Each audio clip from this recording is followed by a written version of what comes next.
স্বাগত বিরতিহীন রাত ৯টায় বাংলাদেশে। আপনাদের সাথে আছি আমি আতিফা এবং আমি অনিমেষ কর। শুরুতেই জানাবো বার্তা কক্ষের সবশেষ। আগামী অর্থ বছরের জন্য ৭,৯৭,০০০ কোটি টাকার বাজেট প্রস্তাব। ঘাটতি পূরণে বাড়ছে ব্যাংক ঋণ নির্ভরতা।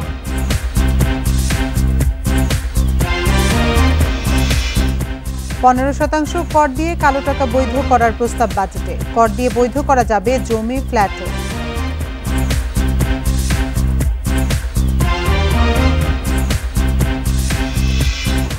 খরচ বাড়লেও মোবাইলে কথা বলায় ফ্রিজ, এসি সহ সব ধরনের সিগারেটের দাম বাড়ছে। বাজেটে খরচ কমছে কিডনি চিকিৎসার।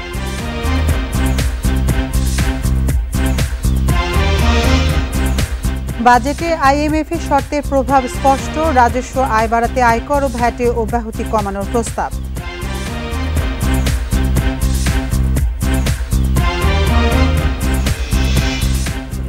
আপত্তি সত্ত্বেও শেয়ার বাজারে মূলধনী মুনাফায় কর আরোপ।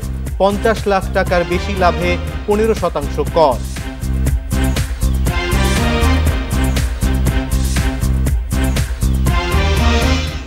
শুনছিলেন শিরোনাম, এবার বিস্তারিত। শুরুতেই বাজেটের খবর।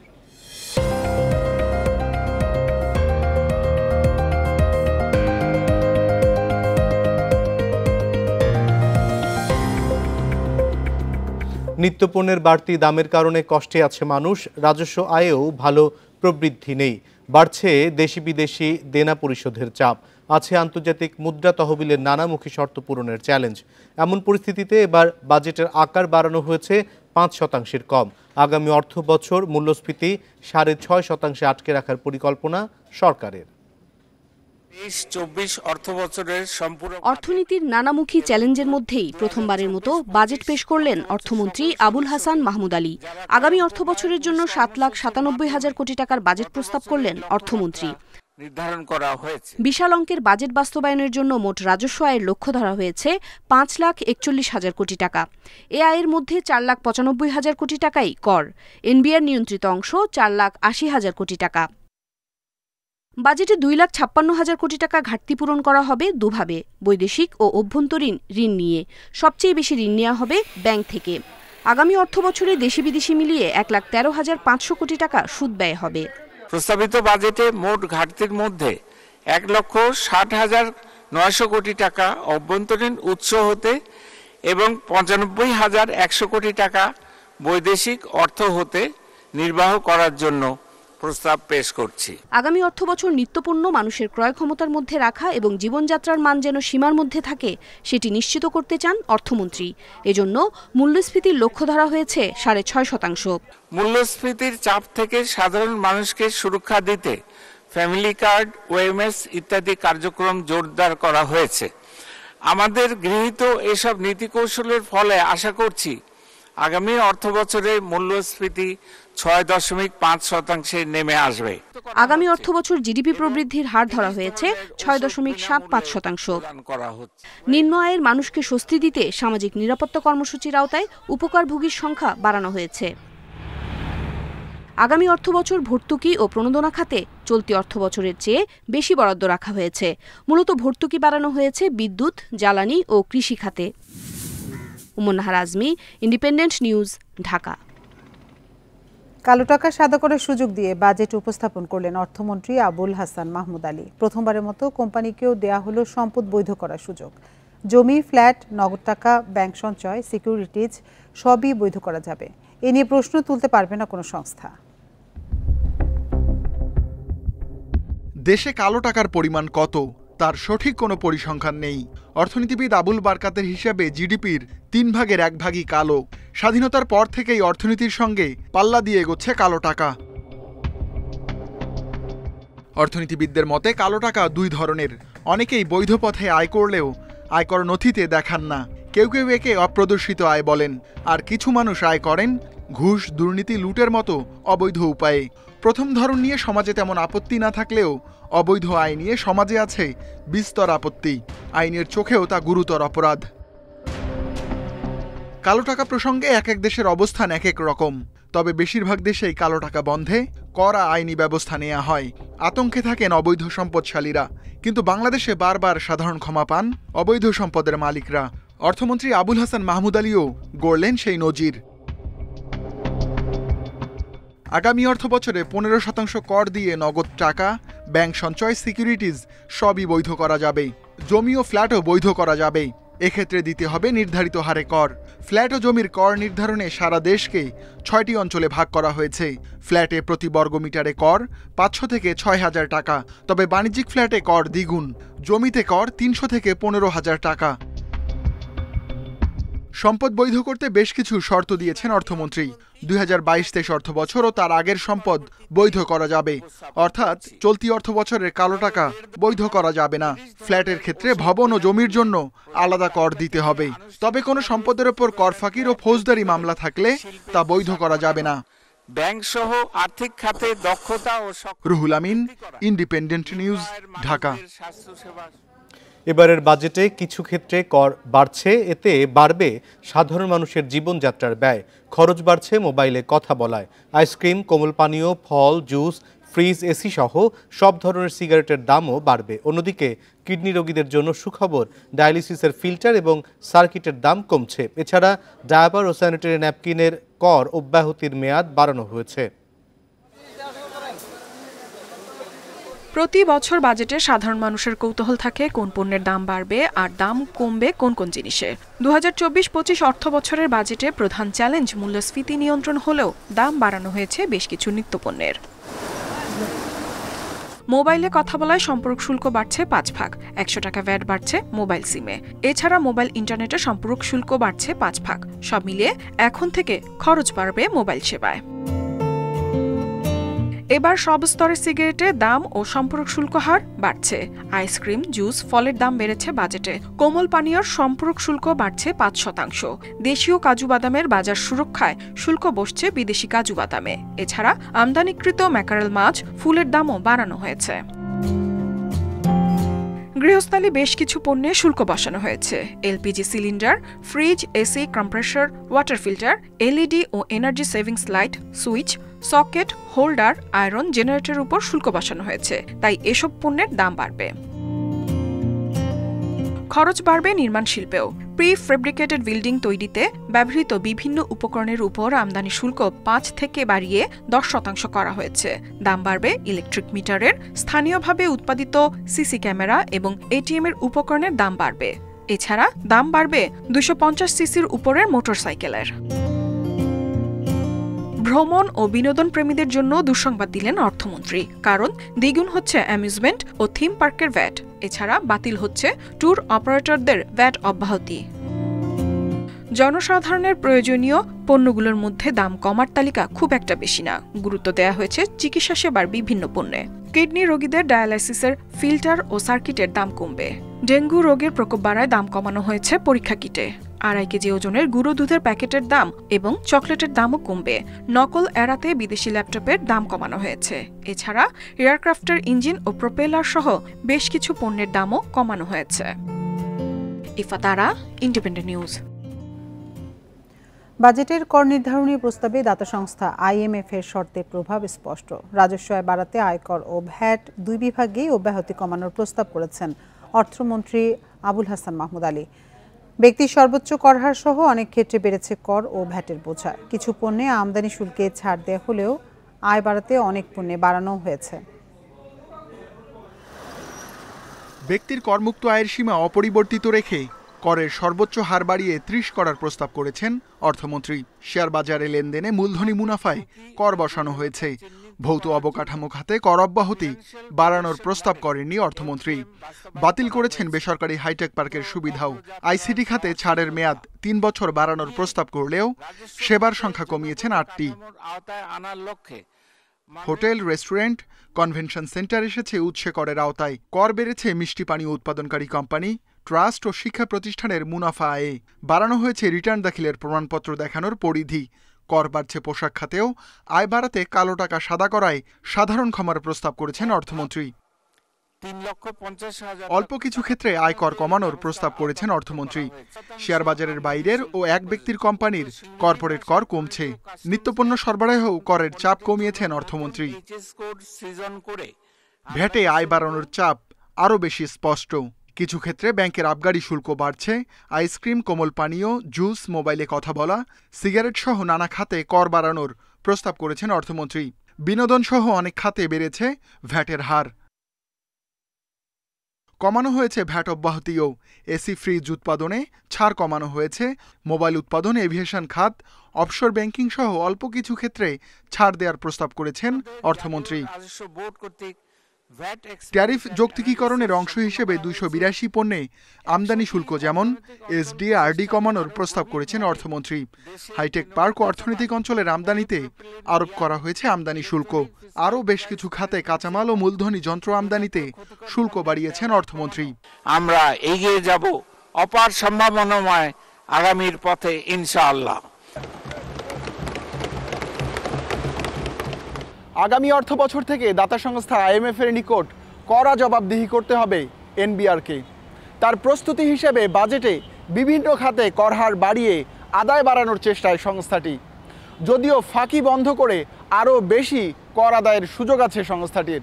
বিশ্লেষকরা বলছেন কাঠামোগত দুর্বলতার কারণে কর বাড়ানোর সহজ পথে এনবিআর হাঁটছে।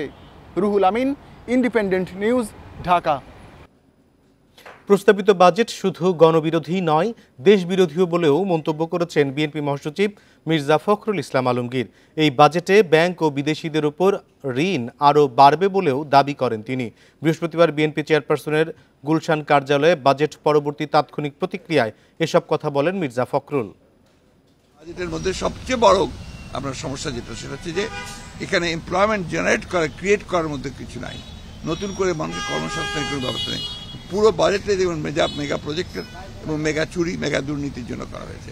সুতরাং এই বাজেটকে শুধুমাত্র তথাকথিত ভাষায় গণবিরোধী বলবো না, এটা আসলে বাংলাদেশ বিরোধী বাজেট হয়েছে।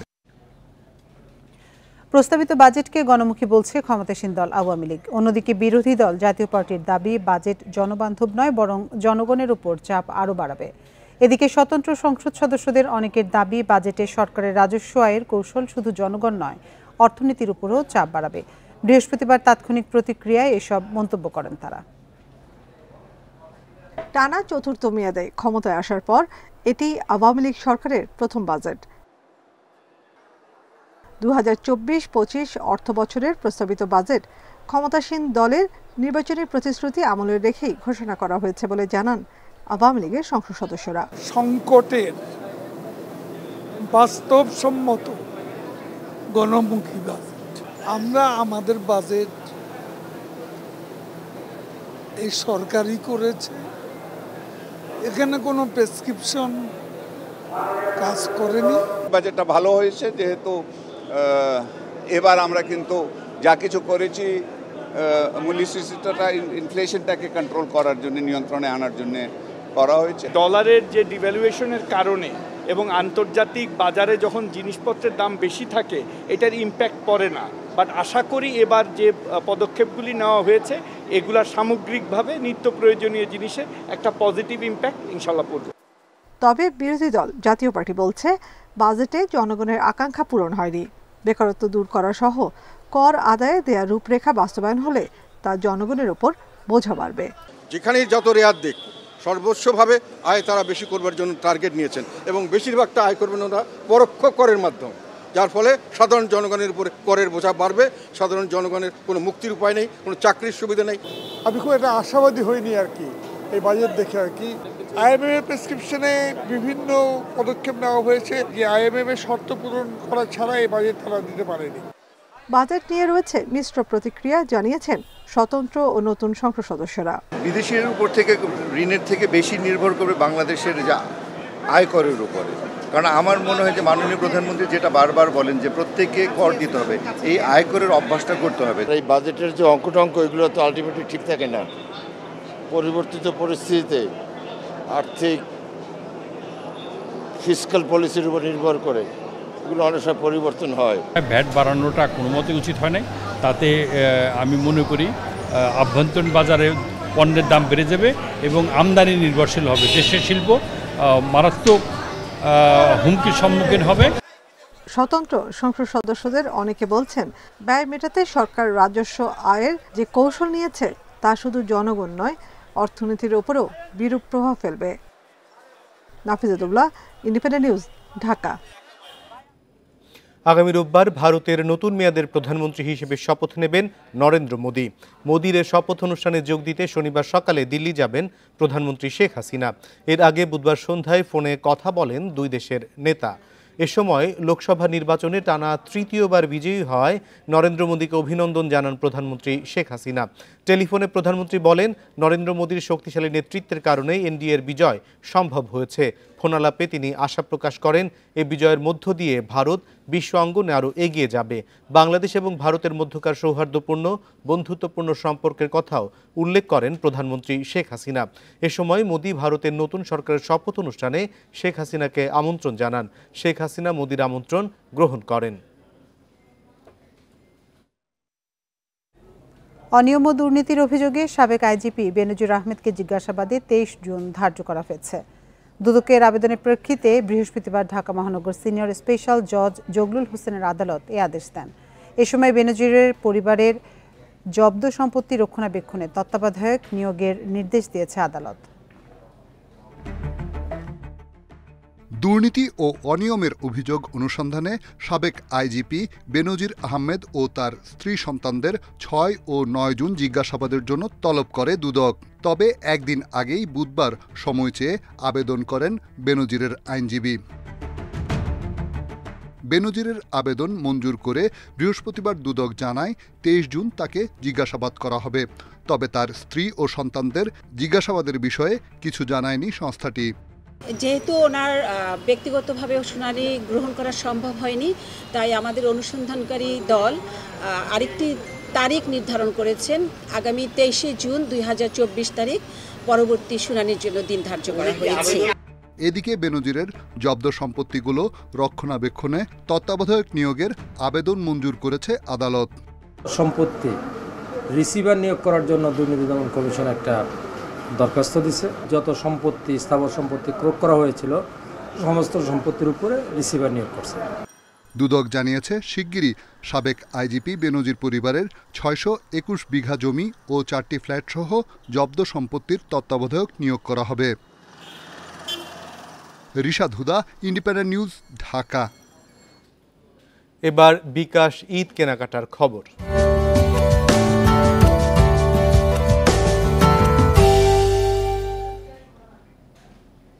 ঈদের বাকি আর মাত্র 1.5 সপ্তাহ। রোজার ঈদের মতো জামা কাপড় কেনার হিড়িক কম, তবে অনেকেই কেনাকাটা করছেন পরিবার পরিজনের জন্য। বিভিন্ন শপিং মলে এসেছে নানা ডিজাইনের জামা কাপড় ও জুতা। ট্রেন্ডি ফ্যাশন ব্র্যান্ড এম্বার রাজধানীর বনশ্রীতে বিভিন্ন বিদেশি সংগ্রহের সমন্বয়ে এবারও ঈদে নিয়ে এসেছে নানান ডিজাইন। পুরুষদের জন্য টি শার্ট, পাঞ্জাবি শার্ট, নারীদের two piece stylish long shirt, pant, skirt এবং শিশুসহ সব বয়সীদের জন্য আরামদায়ক পোশাক। এই গরমে সুতির পোশাকেই মনোযোগ বেশি ক্রেতাদের। কোরবানির ঈদে অনেকেই আপনজনের জন্য সেরে নিচ্ছেন কেনাকাটা। বিকাশের অফারও লুফে নিচ্ছেন তারা। পাঞ্জাবিটার উপর ফোকাসটা বেশি থাকে, বেসিক্যালি কেনাকাটাটাই বেশি হয়। তারপর ওটাকে স্পেশালি ফোকাস দিচ্ছি এবং কোম্পানি থেকে একটা অফারও করা হচ্ছে। এছাড়া সাথে সাথে বিকাশের একটা অফার আছে। সুতি কাপড়, টি শার্ট যেগুলো আছে সেগুলোই আর কি চলছে। আমি কিনেছি এখান থেকে, মানও ভালো। আবহাওয়াকে কেন্দ্র করে গরমের কাপড় এবং অনুষ্ঠানের জন্য বিভিন্ন ধরনের ট্রেডিশনাল কাপড় চোপড়ও দেখছি। এদিকে শুধু পোশাক নয়, আরামদায়ক জুতাও খুঁজছেন ক্রেতারা। গরমে নতুন কালেকশন নিয়ে এসেছে এমন সব দোকানেই যাচ্ছেন তারা। রাজধানীর রামপুরার বোলিং ফুটওয়্যারে আসছেন অনেক ক্রেতা। দেশীয় থিমে তৈরি আরামদায়ক ও টেকসই জুতায় আগ্রহী অনেকেই। কিডস দেখলাম, লেডিস দেখলাম, জেন্টস দেখছি। আমার মোটামুটি এখানকার কালেকশন ভালোই লাগে। ঈদও সামনে, আর আমরা স্টুডেন্টও, সো অনেক জায়গায় মুভ করা লাগে, তো সেক্ষেত্রে কমফোর্টেবল অ্যান্ড একটু স্টাইলিশ জুতার মধ্যে দেখা চলে আসছে। ঈদ কেনাকাটা প্লাস গরম প্লাস হচ্ছে কমফোর্ট একটা হচ্ছে স্যান্ডেল আমরা চাচ্ছি। ঈদের সব ক্রেতাই চান নতুন নতুন চমক, তাই ক্যাশব্যাক অফার লুফে নিচ্ছেন তারা। Mahmuda Moumita, independent news, Dhaka. বাংলাদেশি বিশ্বকাপ দলে পরিবর্তনের আভাস দিল বিসিবি। সাউথ আফ্রিকা ম্যাচের আগে শরীফুল ফিট না হলে বিকল্প বিবেচনায় আছেন হাসান মাহমুদ, জানিয়েছেন প্রধান নির্বাচক গাজী আশরাফ হোসেন লিপু। শ্রীলঙ্কা ম্যাচের আগে তাসকিনের ফিটনেস নিয়ে সন্তুষ্ট। ব্যাটারদের সাহস বাড়াতে ও দলকে চাঙা রাখায় গুরুত্ব দিচ্ছে ম্যানেজমেন্ট। ডালাসে বৃষ্টির উৎপাতে বিরতি, গ্র্যান্ড প্রেরি স্টেডিয়ামের আউটডোরে অনুশীলন বাংলাদেশের। তানভীরকে নিয়ে ব্যস্ত সাকিব মজার ছলে তার সেলিব্রেশন অনুকরণ করলেন। ফুরফুরে মেজাজে সাকিব, হাসারাঙ্গার অবনমনে টি-20-র সেরা অলরাউন্ডার হয়েই বিশ্বকাপ মিশনে নামবেন টাইগার মহাতারকা। শ্রীলঙ্কা ম্যাচে সাকিবের অলরাউন্ড পারফরমেন্স যে বড্ড জরুরি। অনুশীলনে উপস্থিত ছিলেন শরীফুলও। বোলিংয়ে শ্যাডো করলেও সুস্থ হতে সময় লাগবে, তার চোটে দুশ্চিন্তায় নির্বাচকরা। বিকল্প নিয়েও ভাবতে হচ্ছে বিসিবিকে। সুযোগ পেতে পারেন ট্রাভেল রিজার্ভে থাকা হাসান মাহমুদ, যদিও শরীফুলের জন্য অপেক্ষায় থাকবে ম্যানেজমেন্ট। স্বস্তির খবর, তাসকিন ফিট, খেলতে পারবেন শ্রীলঙ্কা ম্যাচ। ফুল রান আপে বোলিং করেছেন টাইগার স্পিড স্টার, যদিও ব্যাটিং নিয়ে অস্বস্তিতে কোচিং স্টাফ। নির্বাচকরাও শান্ত লিটনদের রানে ফেরার অপেক্ষায়। লঙ্কা ম্যাচ তাদের জন্য হতে পারে লাইফলাইন। ম্যানেজমেন্ট অনুপ্রাণিত করে যাচ্ছে দলকে। গ্র্যান্ড প্রেরি স্টেডিয়ামের উইকেট দেখেছেন হাতুরু সিংহে। লঙ্কা ম্যাচে কম্বিনেশন পরিকল্পনা সাজানো যে কঠিন। আউটডোরে প্রস্তুতির পাশাপাশি মূল মাঠে রানিং করেছেন সাকিব, শান্ত, সৌম্যরা। সেরা প্রস্তুতি নিয়ে আর্জুন শ্রীলঙ্কাকে হারাতে মরিয়া টাইগাররা। Muhammad Nazim, independent news. নানা নেতিবাচকতার মাঝে এখনও বিশ্বকাপে দারুণ কিছু করবে বাংলাদেশ, সেই স্বপ্ন দেখেন সাবেক ওপেনার মেহরাব হোসেন অপি। বলছেন বোলাররা জ্বলে উঠতে পারলে মোমেন্টাম পাবে দল, খেলবে শেষ আটে। ব্যাটারদের উইকেট বুঝে পরিকল্পনা পরিবর্তন করতে বলছেন অপি। দেয়ালে পিঠ থেকে যাওয়া বাংলাদেশ দলের ভরসা কি, এমন প্রশ্নে ইতিবাচক কিছু খুঁজে পাওয়া কঠিন। তবে লঙ্কানদের বাজেভাবে হার ও আনপ্রেডিক্টেবল উইকেট আশা বাড়াচ্ছে। সাবেকরাও স্বপ্ন দেখছেন। সাউথ আফ্রিকার বিপক্ষে ৭৭ রানে অল আউট হয়ে গেছে প্রথম ম্যাচেই, কিন্তু তারপরেও শ্রীলঙ্কা কিন্তু বরাবরই কিন্তু বাংলাদেশের সাথে যখন খেলা হয় তখন কিন্তু মানে হাড্ডাহাড্ডি লড়াই হয়। তো সেক্ষেত্রে আমার কাছে মনে হয় যে বাংলাদেশ একটু এগিয়ে থাকবে, বিকজ অফ শ্রীলঙ্কা প্রথম ম্যাচে খুব বাজেভাবে সাউথ আফ্রিকার কাছে পরাজিত হয়েছে। তো এদিক থেকে হয়তো বাংলাদেশ কিছুটা মোটিভেটেড থাকবে। টি-20তে বেশিরভাগ সময় ম্যাচের ভাগ্য গড়ে দেয় ব্যাটিং পাওয়ার প্লে। তবে উইকেট বিবেচনা করে তাড়াহুড়ো না করার পরামর্শ সাবেক এই ওপেনারের। আমেরিকাতে যে ম্যাচগুলো আছে, ইভেন ডালাসেও, এখানে কিন্তু ড্রপ পিচ, আর আমরা কিন্তু দেখতে পাচ্ছি যে নতুন বলে কিন্তু বলটা বেশি সুইংও করছে এবং একটা বাউন্সও হচ্ছে। তো সেদিক থেকে আমার কাছে মনে হয় পাওয়ার প্লেটা যে কাজেই লাগাতে হবে সেরকমভাবে প্ল্যানটা না রেখে যদি পরের দিকে আমরা রান বেশি করার যদি চিন্তাভাবনা করি উইকেট হাতে রেখে, তাহলে আমার কাছে মনে হয় এটা উত্তম প্ল্যান হবে। বাংলাদেশের বোলিং লাইন আপের উপর ভরসা আছে সাবেক এই তারকার। ইনজুরি শরীফুলকে ছিটকে দিলেও দারুণ শুরুর প্রত্যাশা করছেন। বাংলাদেশের বেস্ট কম্বিনেশন শরীফুল, মুস্তাফিজ এবং তাসকিন, এই তিনজন যদি আমরা একসাথে মাঠে নামাতে পারি, দুর্দান্ত বোলিং লাইন আপ হবে। আমি আশাবাদী, কারণ বাংলাদেশ যে দলটি আছে, আমরা কিন্তু টি-20তে it could be anybody's game. তো আমি আশা রাখি যে বাংলাদেশ অবশ্যই সুপার হিটে যাওয়ার মতো একটা দল, এবং আমাদের সেই সম্ভাবনাটুকু আছে এখন। মোমেন্টাম হারিয়ে ধুঁকছে দল, ধুঁকছেন লিটন, শান্ত, সৌম্যরা। সবকিছু বদলে দিতে একটা ভালো দিনের অপেক্ষায় আছেন টাইগারদের প্রথম one day centurion. Mazharul Islam, independent news. টি-20 বিশ্বকাপে পাকিস্তানের বিপক্ষে টস জিতে বোলিংয়ে যুক্তরাষ্ট্র। এই গ্রুপে পাকিস্তানের প্রথম ম্যাচ। উদ্বোধনী দিনে কানাডাকে হারিয়ে আত্মবিশ্বাসী যুক্তরাষ্ট্র। পাকিস্তানের বোলিং অ্যাটাক সামলাতে আগ্রাসী ক্রিকেট খেলতে চায় স্বাগতিকরা। বিশ্বকাপে প্রথমবার মুখোমুখি হচ্ছে দুদল। সেরা প্রস্তুতি মাঠে দেখাতে চায় মেন ইন গ্রিন। পেসারদের পারফরমেন্সে আস্থা রাখছেন পাকিস্তান অধিনায়ক বাবর আজম।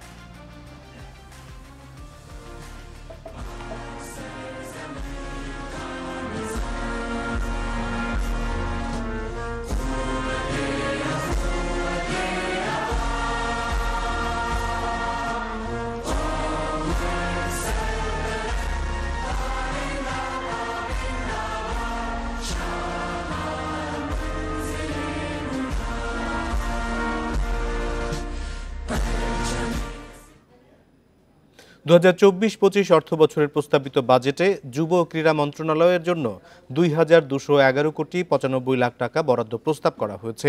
অর্থমন্ত্রী আবুল হাসান মাহমুদ আলী জাতীয় সংসদে 2024-25 অর্থ বছরের প্রস্তাবিত বাজেট উপস্থাপন করেন। যুব ও ক্রীড়া মন্ত্রণালয়ের জন্য প্রস্তাবিত অর্থের মধ্যে উন্নয়ন খাতে 1,234 কোটি 8 লাখ টাকা ধরা হয়েছে, আর পরিচালন খাতের ব্যয় ধরা হয়েছে 977 কোটি 87 লাখ টাকা। গত অর্থ বছরের সংশোধিত বাজেটের তুলনায় এবার 688 কোটি 60 লাখ 34 হাজার টাকা বেশি। গত অর্থ বছরের ক্রীড়া কাঠামো নির্মাণ ও উন্নয়নের 13টি প্রকল্প চলমান রয়েছে। এই ধারাবাহিকতায় প্রস্তাবিত বাজেটে বিভিন্ন ক্রীড়া অবকাঠামো নির্মাণ সহ যুব ক্রীড়া উন্নয়নে 20টি প্রকল্প গ্রহণের প্রস্তাব করা হয়। এছাড়াও রয়েছে যুব উন্নয়নের নানা পদক্ষেপ। সরকারি চাকরিজীবীদেরও বাধ্যতামূলক সর্বজনীন পেনশন কর্মসূচির আওতায় নিয়ে আসার ঘোষণা দেওয়া হয়েছে প্রস্তাবিত বাজেটে। তবে এখন যারা সরকারি চাকরিতে আছেন তারা বিদ্যমান নিয়মেই পেনশন পাবেন।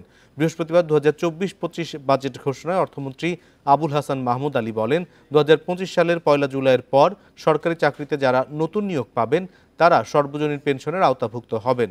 অর্থমন্ত্রী তাঁর বাজেট বক্তব্যে আরও বলেন, পেনশন সুবিধা পান এমন সব সরকারি প্রতিষ্ঠানের নতুন নিয়োগপ্রাপ্তদের সর্বজনীন পেনশন ব্যবস্থায় আনা হবে। স্বায়ত্তশাসিত ও রাষ্ট্রায়ত্ত প্রতিষ্ঠানের নতুন নিয়োগপ্রাপ্তদের এরই মধ্যে এ ব্যবস্থায় আওতাভুক্ত করা হয়েছে।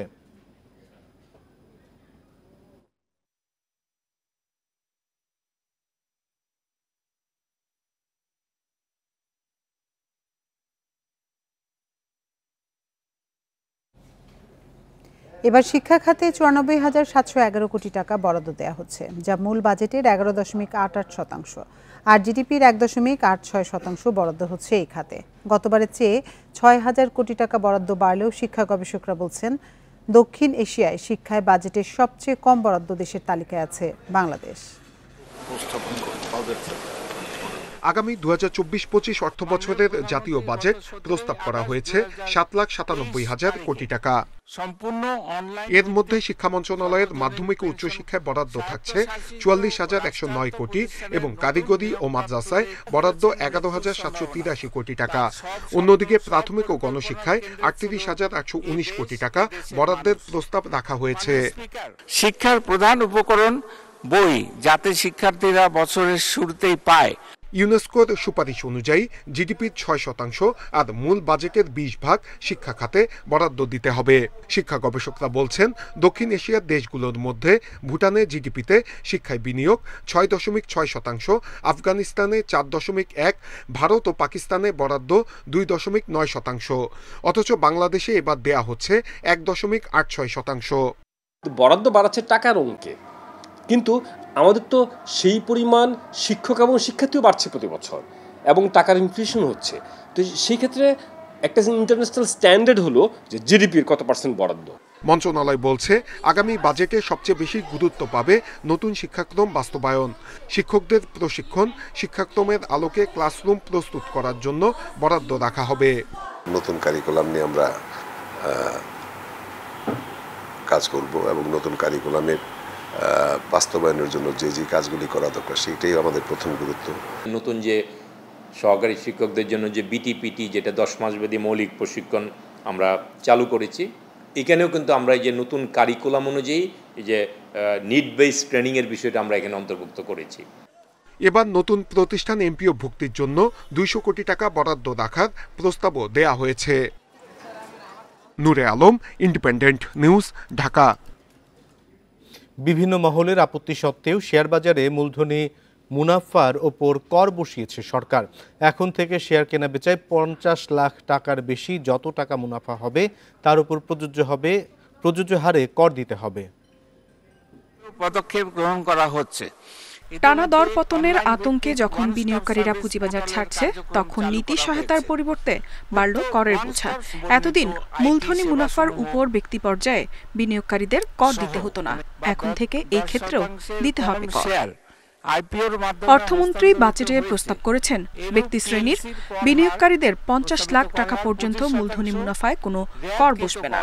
তবে 50 লাখ টাকার বেশি মুনাফা করলে তার ওপর 15% কর দিতে হবে।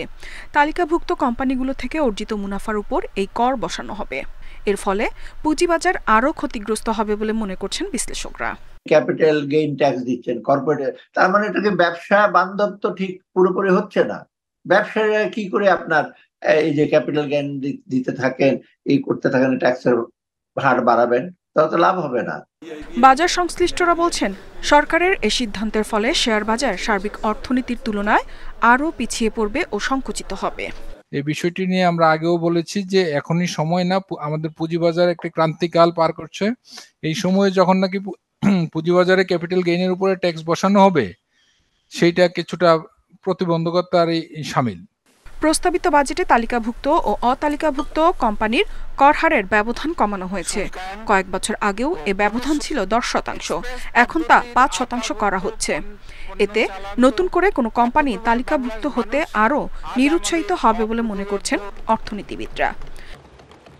ইফাতারা, ইন্ডিপেন্ডেন্ট নিউজ। এই ছিল বিরতিহীন রাত 9টায় বাংলাদেশে। ইন্ডিপেন্ডেন্ট টেলিভিশনের সব খবরে বিস্তারিত জানতে চোখ রাখুন ফেসবুক, ইউটিউব এবং এক্সে। এতক্ষণ সাথে থাকার জন্য ধন্যবাদ সবাইকে।